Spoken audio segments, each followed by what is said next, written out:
Unya karon mga panahon na sad atong tagapagtagad sa mahigala ang report gikan sa Pag-asa kay tungod ining atong nakuha nga report nga duha ka mga low pressure area ra ba ang gimonitor karon no ato sa ning tagapagtagad mahigala before time ato sa mga issues unahon ta usa ning kahimtang sa panahon kay ang ato mahigala nga ma-safety ta labi na to mga kaigsunan nga naa na nimuyo daplin sa mga kasapaan labi na naagian na batag bagyong Tino una nga importante mahibaw ta atong weather specialist gikan sa Pag-asa Mactan. Daston linya karon si Janina Marte atong paminawon ang report kumustahon nato o kumusta ang monitoring nining low pressure area karon mga sukid tigpaminaw.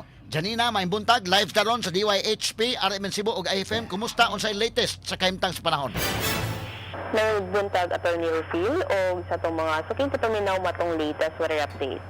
Nakit tayo ginamonitor ni duha ka LPA sa gawas sa itong Philippine Area of Responsibility.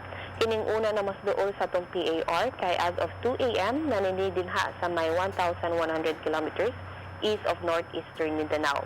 And for the next 24 hours, nakita ni nato nga naay mubo na tsansa na mahimong usa ka bagyo. Pero nakita po din nato na as early as Thursday kay nanani makadala na nung magpag-uwan-uwan, labi na din ha sa katas-ang bahin sa Visayas o Mindanao. And within this day pod, kay possible na ni makasulod sa itong PAR. Sa laing bahin, kining usa ka LPA na mas layo sa itong PAR, kay nanani din ha sa may 2,595 kilometers east of northeastern Mindanao. And for the next 24 hours, nakita nato na nanani taas na chance na mahimong usa ka bagyo. Pero for the next 3 to 5 days, wala pa ni nato nakita nga na ay direct effect sa bisag asang bahin sa atong nasod. And for today, kining easterly so init na hangin gikan sa dagat Pasipiko ang nagpadayong nagpasulabi sa katibukang nasod. Ug tungod aning easterlies ang katibukang Visayas kay makasinati gihapon aning panagsang madag-umon ngadto na sa madag-umon nga kalangitan nga naay mga patak-patak nga pagulan pagpanugtog ug kilat. Wa gyapon kitay active the gale warning Montebello Visayas kay makasinati gihapon og hinay ngadto na sa kasarangan na paguro sa hangin na magumikan sa silangan ngadto na sa ilang silangan diin atong kadagatan magpabiling malinawon ngadto na sa kasarangan ang kahimtang. Dinhi sa Sugbo atong kadagatan kay ni Hunas ganinang alas 5:40 sa buntag ug motaog kini unya sa alas 12:15 sa hapon. Temperatura nato magduwa kini 27 ngadto na sa 32 degrees centigrado. Ug para naman sa atong heat index forecast karong adlaw, possible ni magduwa din ha sa 38 ngadto na sa 39 degrees centigrado. So that is still under extreme caution category taas gihapon ni ato mga chances sa mga heat stroke, heat cramps ug heat exhaustion hilabi na og magpadugay kitag init sa adlaw. So para malikayan ka na, siguraduhon lang nato magsigig kitag inom og tubig ug mahimo kay magsuot kita ani mga hayad na color na sinina sa maning color white. Likayan po din nato mga physical activities sa og kini mga pag-inom sa kape, tsaa o soft drinks hilabi na din between sa udto ngadto na sa hapon. Og wa man kita mga urgent na lakaw, mamahimong magpuyo lang kita sa atong panimalay.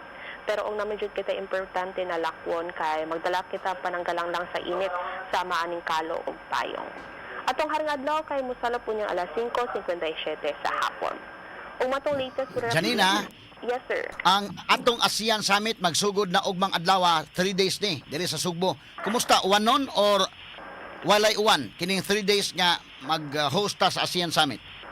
Ug Master Wednesday sir arang-arang patong panahon sa maragi hapon ani sa ato na sinata karong adlaw, pero sama sa kuno ingon ganin ha possible sa Thursday na nakita mo sinati ng mga pag-uwan-uwan hantod na din ha sa hinapos sa atong week tungod aning possible na pagduol sa atong LPA din sir. Kanus amang gyud ka makasod sa inyong forecast ya nakita sa monitoring mga unsang adlaw mosod ang low pressure area diri sa ato sa Philippine Area of Responsibility. Kining usa ka LPA sir katong mas duol sa atong PAR, possible within this day makasulod na siya. And kining usa ka LPA na mas layo-layo pa siya, wa pa ni nato na pinpoint kung unsa dyan na adlaw, kung kano sa siya makasulod. Pero possible sa atong TC threat potential, possible po na siya mo recurve lang pod. Dili ba makining duol-duol nga LPA nga posibleng mosod na sa Philippine Area of Responsibility di pa ni magdaog kusog nga uwan? Sa ito na kisa, sir, nasa mga moderate to heavy atong gina-expect na mga pag-uwan-uwan, sir. Sige, Janina, salamat kay sa paghatag panahon sa DYHP o sa IFM. Why sa pa yan, sir? Mayong buntag, sir. Number 1 sa balita, number 1 sa komentaryo, number 1 sa drama, at number 1 sa serbisyo publiko. DYHP RMN Cebu, the official overall number 1.